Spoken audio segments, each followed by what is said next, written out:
Hey there, it's Steve here with you. So glad you could join me with the recent SnoCast. I'm going to try something a little bit different this week. Always trying to improve the product, let the communication flow as easily as I can to you, and we're going to do a good old PowerPoint this week. So let me know your thoughts if you like something straightforward or maybe a little bit something more in depth. But here we go. Last week of November, big time to be opening here across the country and countries here into Canada and the United States. This week, a lot of the action is going to be into Canada as we have a pattern shift to push a lot of the low-pressure center tracks up to the north. But the U.S. will still get some sizable snow, especially in the northwest, higher in elevation, while no big storms currently forecast for the eastern U.S. or Canada, but a consistently colder pattern will continue to bring us some snowfall, snowmaking temps.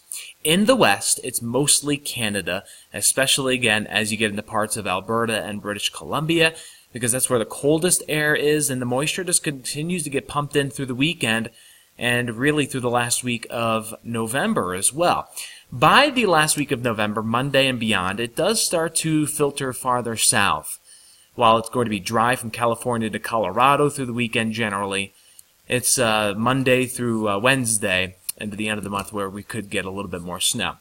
Again, farther north, that snow line pushed farther north here into Canada for the east. This is through Wednesday, the 29th.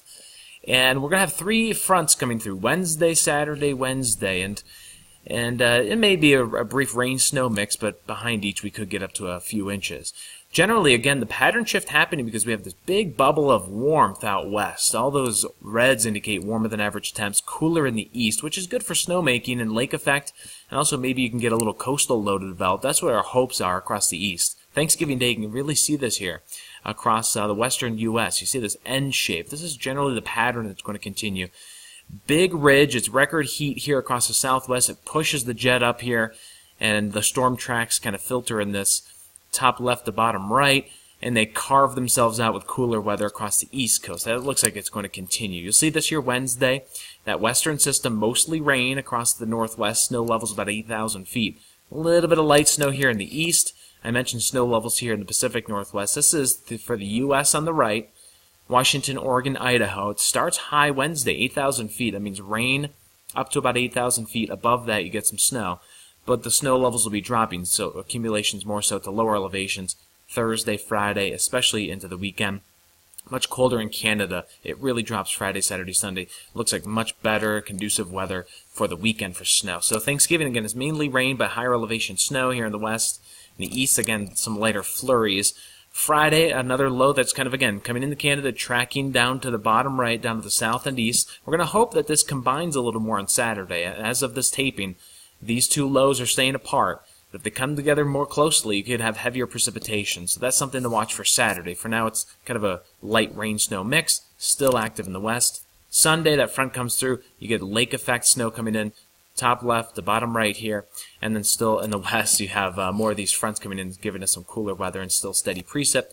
Still some lake effect snow here in the northeast on Monday. Again, that's that light fluffy snow. A little break in the west before Tuesday, the next system nears.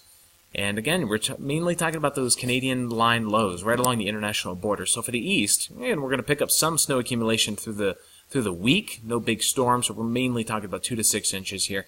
Highest in northern New England, northeastern mountains, and into Quebec. So that's the latest. I'll exit out of this here, give a little plug if you want to get a hold of me at Steve Glacier on Twitter. It's pretty easy too. I post these, and love to hear your feedback about it too. So again, that's what the way it is looking here. So glad you could join me here in the SnoCast.